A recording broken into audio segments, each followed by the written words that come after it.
আসসালামু আলাইকুম স্যার। সালাম, কেমন আছো? জি স্যার, ভালো আছি। আপনি কেমন আছেন?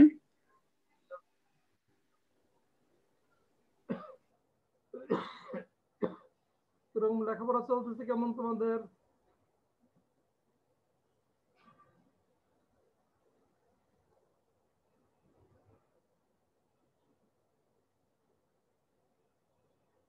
স্যার আসসালামু আলাইকুম।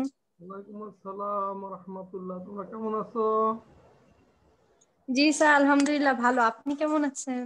আছি আলহামদুলিল্লাহ, আল্লাহ রাখছে, এখনো সুস্থ। তোমাদের দোয়ায়।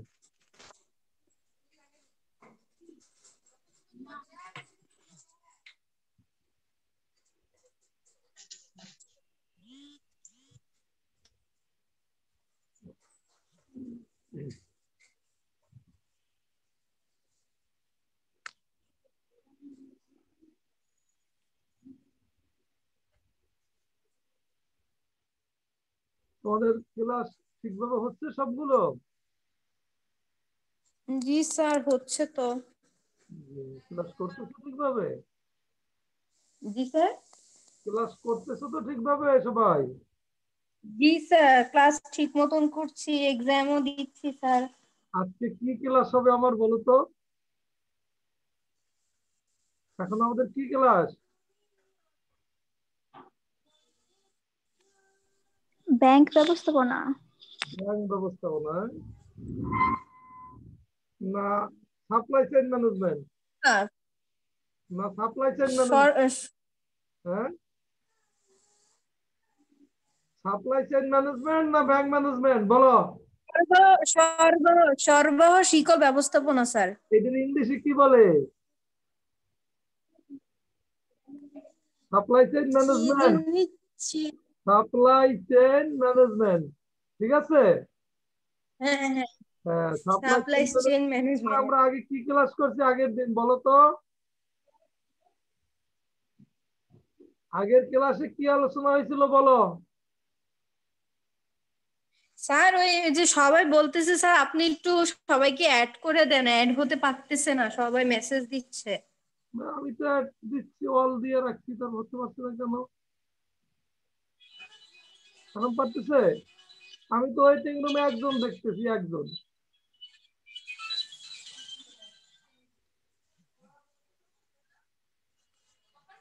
হইতে পারছে এখন? দেখো তো সবাই কি বলছে।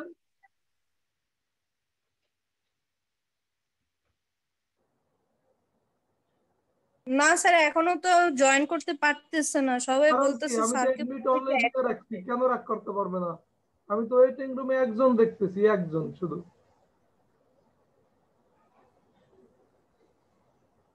মুনিরা তো স্যার এখনো অ্যাড হতে পারতেছে না, ও কারণ তো কি বলতেছে দেখো ওর স্যারকে বলো কোথায় একটু অ্যাড সমস্যা? করে দিতে। হ্যাঁ,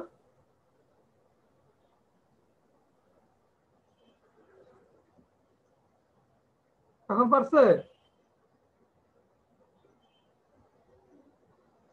হ্যালো, ওর মনিরা এটা হইতে পারছে?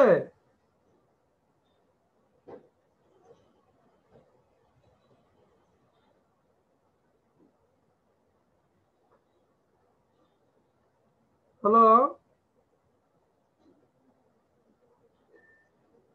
জি স্যার। মনিরা অ্যাড হইতে পারছে এখন? জি স্যার, এখন তো দেখাচ্ছে মনিরা ফুজ অ্যাড হয়েছে। তাই?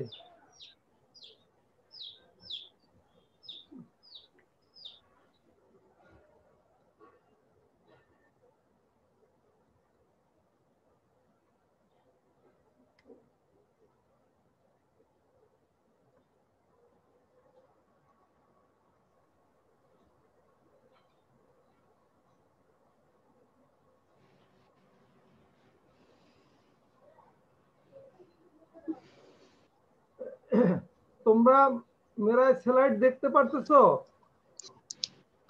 জি স্যার। আসসালামু আলাইকুম। বিবিএ অনার্স চতুর্থ বর্ষের ব্যবস্থাপনা বিভাগের ছাত্রীরা, তোমাদেরকে আমি সাপ্লাই চেইন ম্যানেজমেন্ট কোর্সের ক্লাসের জন্য আহ্বান জানাচ্ছি। এই ক্লাসে আমরা গত ক্লাসে সাপ্লাই চেইনের সামষ্টিক পরিকল্পনা নিয়ে আলোচনা করেছিলাম। এর ধারাবাহিকতায় ইনশাল্লাহ আজকেও আলোচনা করব। আমার প্রথম স্লাইডে হয়তো তোমরা দেখতে পারতেছো যে বিবিএ অনার্স চতুর্থ বর্ষ ব্যবস্থাপনা বিভাগ, কোর্স হলো সাপ্লাই চেইন ম্যানেজমেন্ট, সরবরাহ শিকল ব্যবস্থাপনা, কোড নাম্বার হলো 242605, অধ্যায় হলো 8, সাপ্লাই চেইনের সামষ্টিক পরিকল্পনা, aggregate planning in a supply chain. ঠিক আছে? এরপর দেখো, শিক্ষক পরিচিতি আমার দেওয়ার আর প্রয়োজন নেই, তোমরা আমার জানো চেনো। এরপর আসি সামষ্টিক পরিকল্পনার কৌশল সমূহ। গত ক্লাসে আমরা সামষ্টিক সাপ্লাই চেইনের সামষ্টিক পরিকল্পনা কি, সামষ্টিক পরিকল্পনার বৈশিষ্ট্য, সামষ্টিক পরিকল্পনার প্রয়োজনীয়তা এবং সামষ্টিক পরিকল্পনার ধারণা ও ইতিবৃত্তি আলোচনা করেছি।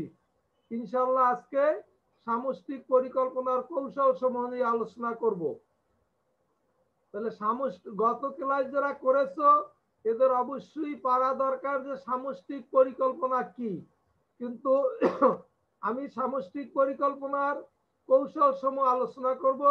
সেক্ষেত্রে আমি আবার তোমাদেরকে মনে করিয়ে দিতে চাই যে সামষ্টিক পরিকল্পনা কি। সামষ্টিক পরিকল্পনা কি তা যদি আমরা জানতে পারি তাহলে এর কৌশল নিয়েও আলোচনা করতে পারবো। আর সামষ্টিক পরিকল্পনা কি এটাই যদি আমরা না বুঝি তাহলে কৌশল নিয়ে আলোচনা করা আমাদের কষ্ট হবে। যাই হোক, সামষ্টিক পরিকল্পনা বলতে আমরা কার্য ব্যবস্থাপনা সম্পর্কিত সেই সকল কার্যাবলীকে বুঝিয়ে থাকি যা উৎপাদন প্রক্রিয়ায় পরিকল্পনাগুলোকে একীভূত করে। মেয়েরা বুঝতে পেরেছো? সামষ্টিক পরিকল্পনা বলতে আমরা কার্য ব্যবস্থাপনা সম্পর্কিত সেই সকল কার্যাবলীকে বুঝিয়ে থাকি যা উৎপাদন প্রক্রিয়ার পরিকল্পনাগুলোকে একীভূত করে। অর্থাৎ ব্যবস্থাপনার ক্ষেত্রে যে কোনো কাজ করতে হলে তার প্রথম পরিকল্পনা করতে হয়। পরিকল্পনা উৎপাদন প্রক্রিয়ার যে কার্য ব্যবস্থাপনার ক্ষেত্রে উৎপাদন প্রক্রিয়ার পরিকল্পনাগুলোকে একীভূত করার পদ্ধতি হলো কি? একীভূত করার পদ্ধতি হলো সামষ্টিক পরিকল্পনা। সামষ্টিক পরিকল্পনা।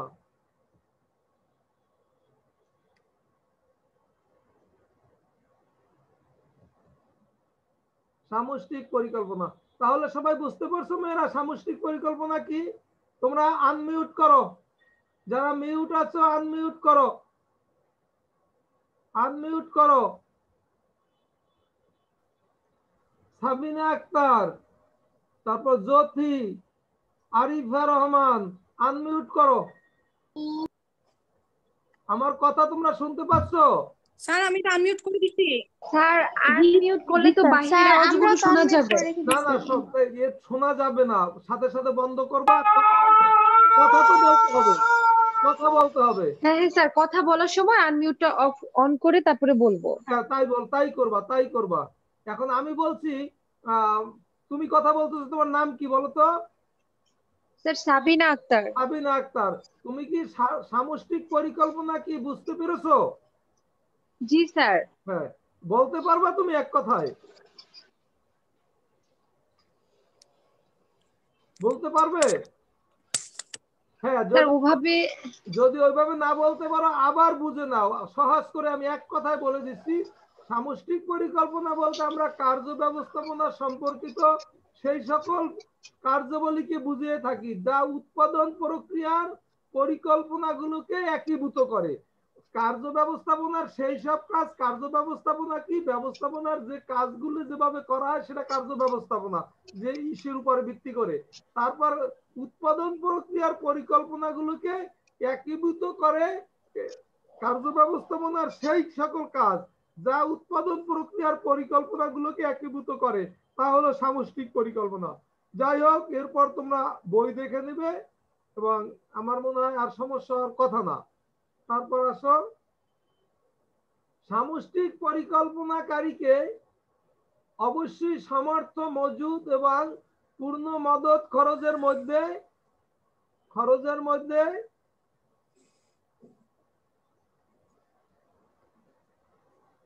তোমরা একত্রে যদি না ঢোকো, ক্লাসের আগে বারবার ঢুকলে তো তোমাদেরও ক্ষতি হয়, আমারও ক্ষতি হয় আলোচনায়। আমি বলছিলাম সামষ্টিক পরিকল্পনাকারীকে অবশ্যই সামর্থ্য মজুদ এবং পূর্ণ মদত খরচের মধ্যে সহযোগিতার বিনিময় নির্ধারণ করতে হবে।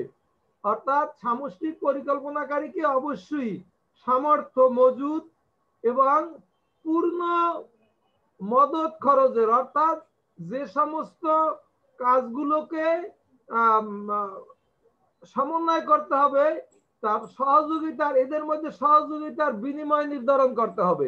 যদি সামর্থ্য মজুদ এবং পূর্ণ মদত খরচের মধ্যে সহযোগিতার বিনিময় নির্ধারণ করতে হবে একটি সামষ্টিক পরিকল্পনা, যা এই যে কোনো একটি উপাদানের খরচ কমালে, এইগুলোর যেমন মজুদ, পূর্ণ মজুদ এবং যা মজুদ অতিরিক্ত থাকে, এগুলার মধ্যে যে কোনো একটি উপাদানের খরচ কমালে অন্য দুইটি উপাদানের খরচও কমিয়ে দেয়। একটা খরচের সাথে অন্য দুইটা খরচের সম্পৃক্ততা থাকে। এই দৃষ্টিকোণ থেকে এই খরচকে সহযোগিতা বিনিময় খরচও বলা হয়। সহযোগিতা বিনিময় খরচ কি? সামষ্টিক পরিকল্পনায় উৎপাদনের উপকরণের একটার খরচ কমাতে হলে বা একটা খরচ কমলে তার সাথে সাথে অন্য দুইটির খরচও কমে যায়। এজন্য এগুলোকে সহযোগিতা বিনিময় খরচও বলা হয়ে থাকে। সহযোগিতা বিনিময় খরচ বলা হয়ে থাকে। মেয়েরা বুঝতে পেরেছো? সহযোগিতা বিনিময় খরচ কি? উৎপাদনের মজুদ এবং পুনঃমজুদ এবং খরচ, এগুলোর মধ্যে যখন একটার খরচ কমবে তার সাথে সাথে অন্য দুইটার খরচও কমে, এগুলোকে সহযোগিতামূলক খরচ বলা হয়। তারপর আসো, মজুদ ব্যয় কমানোর জন্য একজন পরিকল্পনাকারীকে অবশ্যই সামর্থ্য বৃদ্ধি করতে হবে। মজুদ ব্যয় যদি কমাতে হয় তাহলে একজন পরিকল্পনাকারীকে অবশ্যই সামর্থ্য বৃদ্ধি করতে হবে, অথবা দেরিতে ক্রেতাকে পণ্য সরবরাহ করতে হবে। তুমি মজুদ ব্যয় কমানোর জন্য, অর্থাৎ পণ্য যদি তুমি স্টক কম রাখতে চাও, তাহলে পরিকল্পনাকারীকে সামর্থ্য বৃদ্ধি করতে হবে, অথবা গ্রাহকদের কাছে দেরিতে পণ্য সরবরাহ করতে হবে। ফলে পরিকল্পনাকারীর সামর্থ্যের জন্য মজুদ ব্যয় বিনিময় করে। সামষ্টিক পরিকল্পনার লক্ষ্য হলো সহযোগিতা বিনিময়ের উত্তম সংমিশ্রণের মাধ্যমে লাভজনক অবস্থায় পৌঁছানো। সামষ্টিক পরিকল্পনার মূল লক্ষ্য হলো যে এর সামর্থ্যের মধ্যে থেকে মজুদ কমিয়ে বক্তাদের কাছে সঠিক সময় জাস্ট ইন জাস্ট টাইম, অর্থাৎ সঠিক সময় সঠিক পণ্য সামগ্রী পৌঁছিয়ে দেওয়া। সঠিক সময় সঠিক পণ্য সামগ্রী যদি পৌঁছিয়ে দিতে হয়, সেখানে সামষ্টিক পরিকল্পনার লক্ষ্য হলো সহযোগিতার বিনিময়, অর্থাৎ প্রত্যেকটা উৎপাদনকারী অংশের মধ্যে, অর্থাৎ উৎপাদন থেকে কাঁচামাল সংগ্রহ থেকে শুরু করে ভোক্তাদের কাছে পণ্য পৌঁছিয়ে দেওয়া পর্যন্ত যেসব ক্রিয়াকর্ম হয় এবং এর সাথে যে যে পক্ষ থাকে, সে পক্ষগুলোর মধ্যে সঠিক পরিকল্পনা করে সহযোগিতা বিনিময়ের উত্তম সংমিশ্রণের মাধ্যমে লাভজনক অবস্থায় পৌঁছানো। যখন তোমাদের এই সাবজেক্ট হলো সাপ্লাই চেইন ম্যানেজমেন্ট, অর্থাৎ সরবরাহ শিকল ব্যবস্থাপনা। এখানে সরবরাহ একটা শব্দ, শিকল একটা শব্দ, ব্যবস্থাপনা একটা শব্দ, বুঝতে হবে। সরবরাহ হলো উৎপাদিত পণ্য সামগ্রীকে ভোক্তাদের কাছে পৌঁছে দেওয়ার জন্য যে যে স্তর অতিক্রম করতে হয় তা যেমনি সচল রাখতে হবে। তারপর শিকল, শিকল বলতে তোমরা কিভাবে অর্থাৎ চিত্র দেখতে পারো। শিকল বলতে আমরা বুঝি যে একটা আংটার সাথে একটা আংটা আঙ্গাঙ্গিক ভাবে জড়িত থাকে, যেটা একটা সম্পূর্ণভাবে একটাকে এই সমস্ত আংটাগুলোকে একত্র করে তাকে আমরা শিকল বলি। এবং শিকল সামষ্টিক পরিকল্পনা, এই শিকল আঙ্গাঙ্গিক ভাবে জড়িত এভাবে যে উৎপাদনের কাঁচামাল সংগ্রহ থেকে শুরু করে শ্রম যন্ত্র বিনিয়োগের মাধ্যমে ওই কাঁচামালকে রূপান্তরিত করে ভোগ উপযোগী এবং ব্যবহার উপযোগী করে ভোক্তাদের কাছে পৌঁছে দেওয়ার জন্য যেই যে স্তর অতিক্রম করতে হয়, সেই স্তরগুলোর মধ্যে পরিকল্পনা করে এবং সবার মধ্যে সহযোগিতার বিনিময়ে বা উত্তম সংমিশ্রণ ঘটিয়ে পণ্য সামগ্রীকে যখন ভোক্তাদের কাছে পৌঁছিয়ে দেওয়া যায়, তখন এটা একটা লাভজনক প্রতিষ্ঠান হিসাবে পরিণত হয়। এবং উৎপাদিত পণ্য মজুদ রাখার মধ্যে উৎপাদনের কোনো সফলতা বা কৃতিত্ব নেই যে এত পণ্য স্টক আছে। তোমার যেমন যত পণ্য উৎপাদন হলো এবং উৎপাদনী পণ্য স্টক কম রেখে যদি তুমি ক্রেতাদের চাহিদা মেটাতে পারো, সেখানেই তোমার সার্থকতা। যত পণ্যের চাহিদা বেশি থাকবে তত স্টক কম থাকবে। আবার চাহিদা বৃদ্ধির সাথে উৎপাদনের অন্যান্য অংশের যদি সম্পৃক্ততা এবং সহযোগিতা এবং স্বতঃস্ফূর্ত না থাকে, তাহলেও চাহিদা মেটানো ঠিকভাবে সম্ভব হবে না। তাহলে সামষ্টিক পরিকল্পনার ক্ষেত্রে পণ্য সামগ্রী উৎপাদনের সাথে যারা জড়িত, প্রত্যেকটার সহযোগিতার বিনিময় এবং উত্তম সংমিশ্রণ ঘটিয়ে লাভজনক অবস্থায় পৌঁছানোই হলো সামষ্টিক পরিকল্পনার লক্ষ্য। যখন একটা প্রতিষ্ঠান লাভজনক অবস্থায় পৌঁছতে পারে, সেখানে তাদের অর্থনৈতিক মুনাফা বৃদ্ধি পায়। মুনাফা বৃদ্ধি পেলে সামগ্রিকভাবে দেশের অর্থনৈতিক প্রবৃদ্ধি সৃষ্টি হবে এবং সামগ্রিক পর্যায়ে দেশের অর্থনীতিতে একটা স্রোতধারা বা অগ্রসমানতা সৃষ্টি হবে। এজন্য এই উত্তম সংমিশ্রণের মাধ্যমে প্রতিষ্ঠানকে লাভজনক অবস্থায় পৌঁছানোরই মূল লক্ষ্য হলো সামষ্টিক পরিকল্পনা, সাপ্লাই চেইন ম্যানেজমেন্টের সামষ্টিক পরিকল্পনায়। এরপর আসো, আমরা বুঝতে পেরেছো মেয়েরা? মেয়েরা আমার কথা বুঝতে পেরেছো? এরপর আসো, আমরা জানি যে চাহিদা সময়ের সাথে পরিবর্তিত হয়। চাহিদা কি হয় আমরা কি জানি? চাহিদা সময়ের সাথে পরিবর্তিত হয়। তুমি এখন অনার্স ফোর্থ ইয়ারে পড়ো, তোমার এখন চাহিদা আর যখন তুমি অনার্স ফার্স্ট ইয়ারে পড়ছিলা সেরকম সে সময়ের চাহিদা একরকম না। এক সময় তুমি যখন প্রাইমারিতে পড়ছো, তখন কোনো ছোট টুকরা কাপড় পেলে সেখান থেকে তুমি পুতুল বানানোর মতো তোমার শখ ছিল যে কয়েকটা কাপড় হলে ছোট খেলনা পুতুল বানাবে।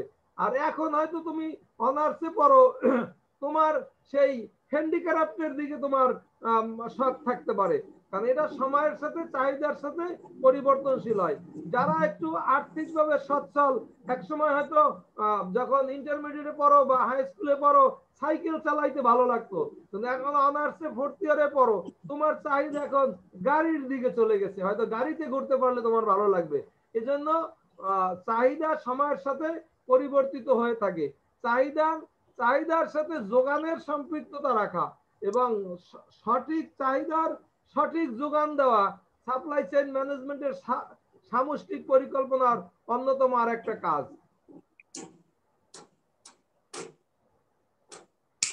আমরা সাধারণত এই তিনটি খরচের তুলনামূলক স্তরের মধ্যে হতে একটি খরচকে মূল খরচ হিসেবে বিবেচনা করে পরিকল্পনাকারীরা মুনাফা সর্বাধিকরণের চেষ্টা চালায় বা চেষ্টা চালিয়ে থাকে। উৎপাদন, তারপর মজুদ এবং বন্টন, এগুলোর মধ্যে তিনটি খরচের মধ্যে যে কোনো একটা খরচকে মূল বিবেচনা করে পরিকল্পনাকারী মুনাফা সর্বাধিকরণের চেষ্টা চালাবেন বা চালায়, এটাই স্বাভাবিক। যদি সামর্থ্যের পার্থক্য খরচ কম হয়, যদি খরচ কম হয় তাহলে কোম্পানিকে মজুদ বাড়ানো বা মদত খরচ বাড়ানোর প্রয়োজন পড়ে না। স্বাভাবিকভাবে তারা এর সাথে সামঞ্জস্য রেখে কাজ করতে পারে। এরপর আসো,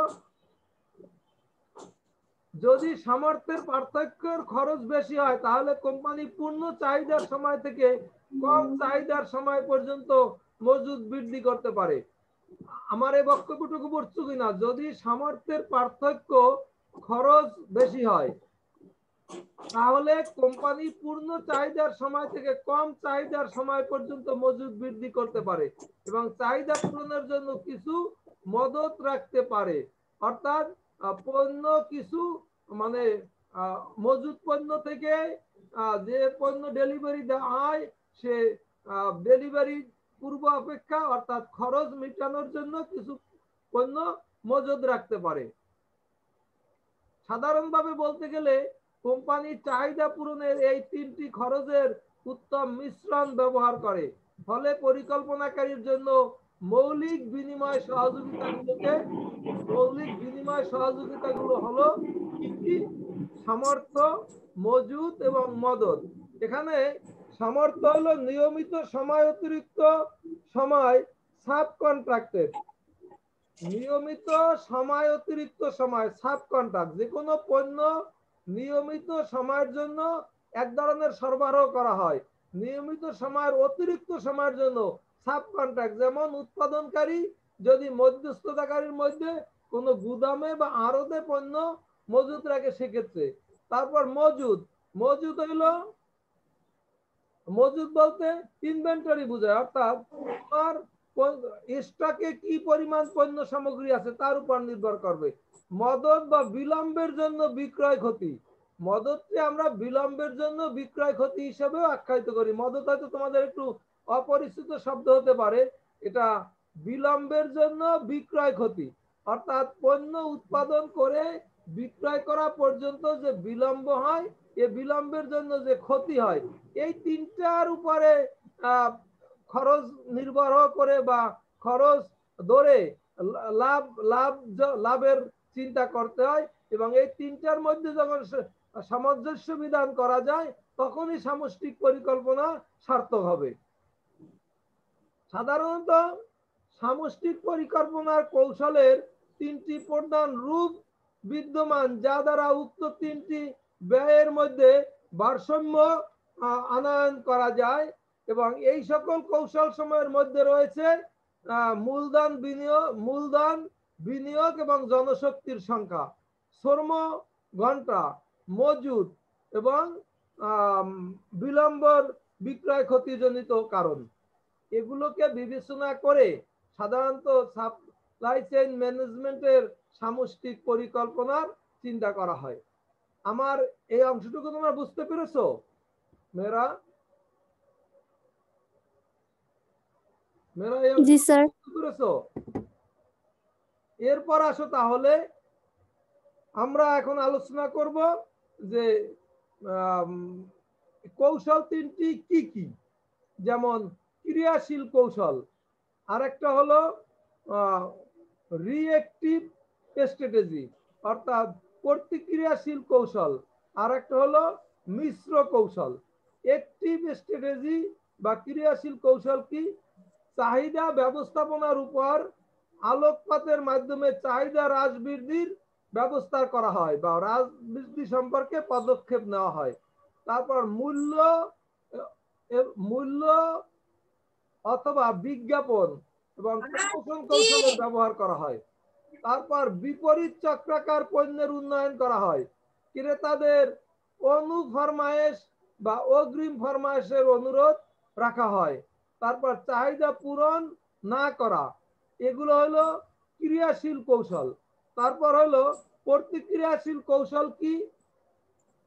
সরবরাহ সামর্থ্য ব্যবস্থাপনার উপর আলোকপাতের মধ্যে চাহিদা হ্রাস বৃদ্ধির ব্যবস্থাপনার পদক্ষেপ গ্রহণ, বাড়া বা লে অফের মাধ্যমে জনশক্তির পার্থক্য তৈরি করা, অতিরিক্ত সময় বা অলস সময়ের মাধ্যমে শ্রম ও যন্ত্রপাতির ব্যবহারের পার্থক্য তৈরি করা।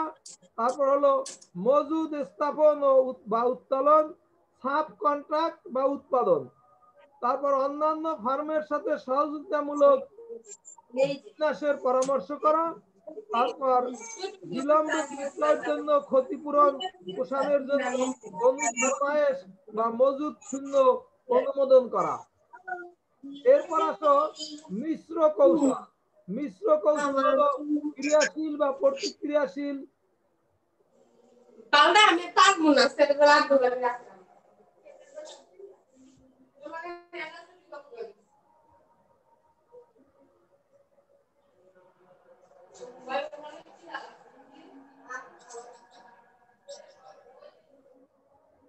ক্রিয়াশীল বা প্রতিক্রিয়াশীল।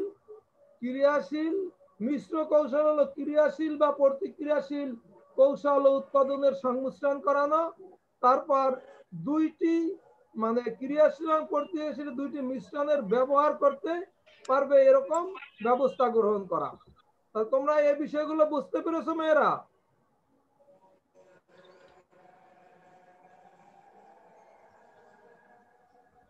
মেয়েরা আমার আলোচনা বুঝতে পেরেছো? আমার মনে হয় তোমরা বুঝতে পেরেছো, না হলে হয়তো তোমাদের আরো প্রস্তাব থাকতো। এখন আমি আজকে ক্লাসের ফাঁকে তোমাদের আরেকটা জিনিস আলোচনা করে নিতে চাই। আমরা অনার্স ফার্স্ট ইয়ার এবং সেকেন্ড ইয়ারের অলরেডি অ্যাসাইনমেন্ট লেখার জন্য একটা অ্যাসাইনমেন্টের প্রশ্ন দিয়ে দিয়েছি এবং আমরা অনলাইনে ওদের পরীক্ষাও নিয়েছি। এখন তোমাদের অনলাইনে 20 মার্কের পরীক্ষা নিতে চাই এবং অনলাইনে অ্যাসাইনমেন্ট দিতে চাই। এক্ষেত্রে তোমাদের কোনো বক্তব্য থাকলে বলতে পারো, তোমাদের কোনো পরামর্শ থাকলে বলতে পারো মেয়েরা। স্যার দিতে পারেন, সমস্যা নেই। যদি সমস্যা না থাকে আমরা এটা কবে থেকে করতে পারি, শুরু করতে পারি বলো? স্যার আপনাদের সুবিধা মতো একটা সময় নিয়ে নিন। আমরা মনে করো ফার্স্ট ইয়ার সেকেন্ড ইয়ার দিছি ডিসেম্বরের 15 তারিখের মধ্যে ওরা জমা দেবে। অ্যাসাইনমেন্ট অলরেডি আমরা 21 থেকে 26 তারিখ সময় দিছি। 21 থেকে 26 তারিখের মধ্যে সবাই ওদেরই দিয়ে দেবে আর কি। এখন আমরা এই অনলাইনে যে 20 মার্কের পরীক্ষা নেব কুইজ আকারে ব্রিফ প্রশ্নের, সেটা কবে থেকে তোমাদের শুরু করা যায় বলো? স্যার একটু জোরে কথা বলেন। আমি বলছি অনলাইনে তোমাদের 20 মার্কের একটা পরীক্ষা নেব। সে পরীক্ষাগুলো হবে ব্রিফ প্রশ্নের মধ্যে। মনে করো 22টা প্রশ্ন দেওয়া থাকবে, সেখান থেকে তোমরা 20টা প্রশ্নের উত্তর দিবা।